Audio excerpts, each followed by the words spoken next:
This news update is brought to you by... Say hello to Chelsea. Chelsea is a champion surfer, so she's accustomed to moving super fast, which is why she relies on super fast broadband brought to her through Flow's 100% fiber to the home network. It keeps her family sharing and surfing and saving each month. Combined, she bundles her Flow mobile, home phone, and TV services, so she can enjoy much more for much less, and so can you. Visit any Flow retail outlet, call 1-800-804-2994, or visit discoverflow.co to find out more. One-of-a-kind connection. This is how we flow. It's Wednesday, June 15th. Time for your midweek Barbados Today news update. I'm Kamar Jordan. Thanks for joining us. Topping the news at this hour, police say the man who triggered a security alarm at the Grantley Adams International Airport yesterday after he reportedly made threats on board Air Canada's Flight 1966 is currently under medical observation. Lawmen are still withholding his name and nationality, but have confirmed he's 66 years old.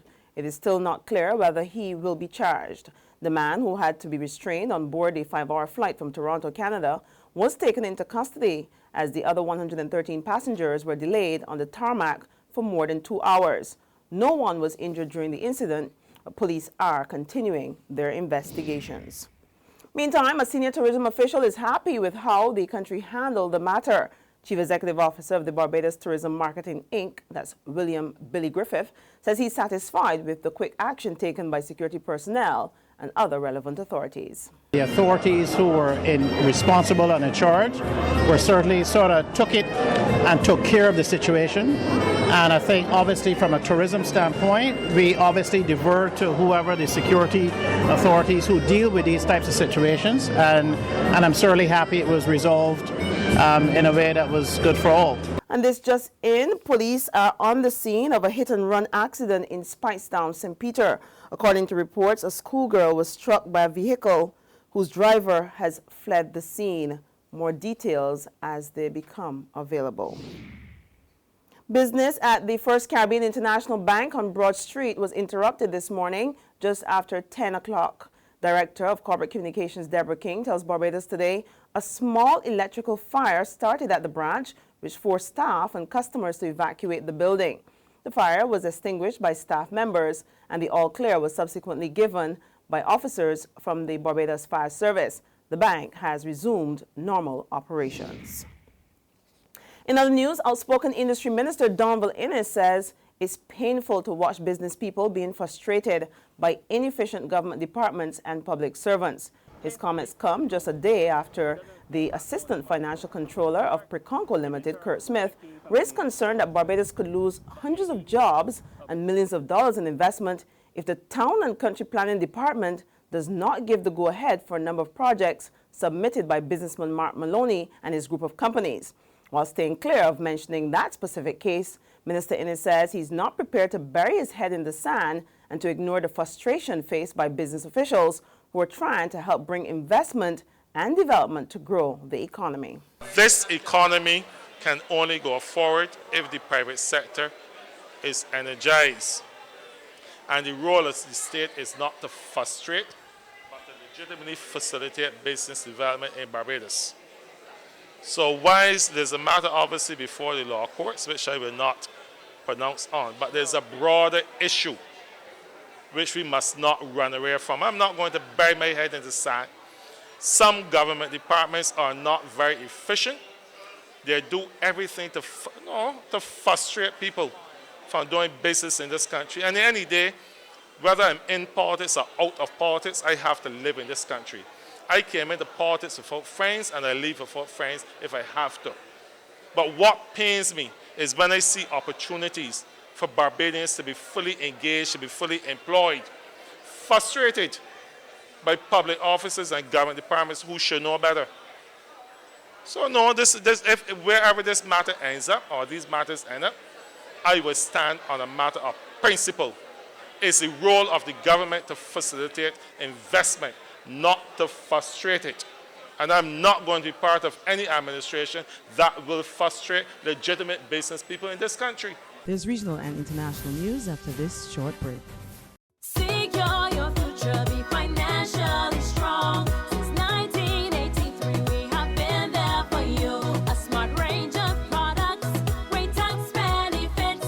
We're the solution.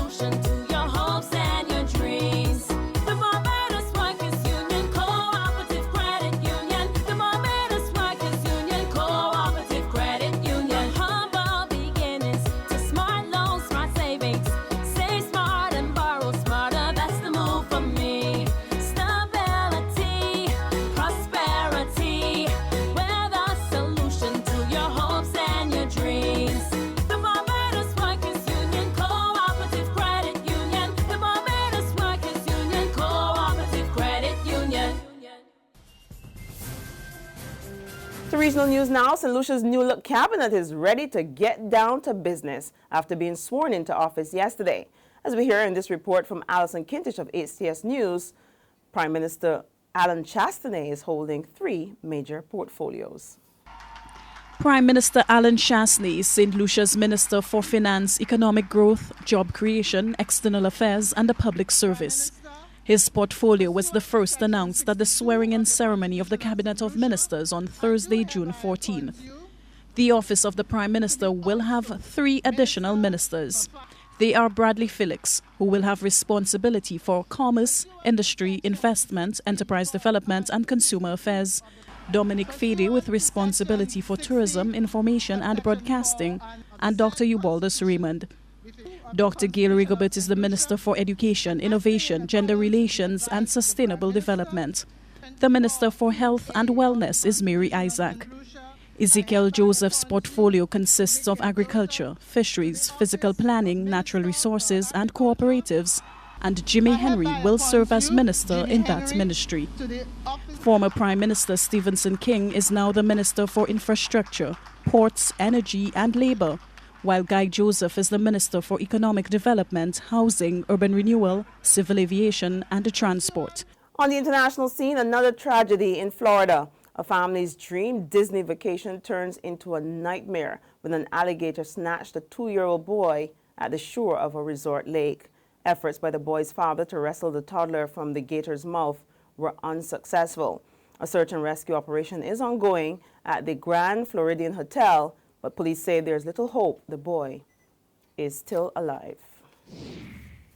Meantime, the wife of the gunman who killed 49 people at a gay nightclub in Orlando could face charges in connection with the attack.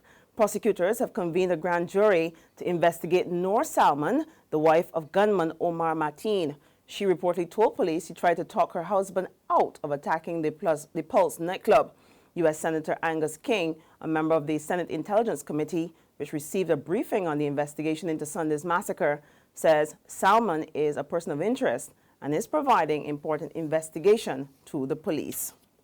Well, that's news and sports at this hour, but for more, you can log on to www.barbadostoday.bb. You can also subscribe to our e-paper, our email updates, or better yet, you can like us on Facebook. We also, if you're moving around Barbados Today this afternoon, we're on Izumi Media in bus terminals, or Screenplay in a supermarket or a gas station near you.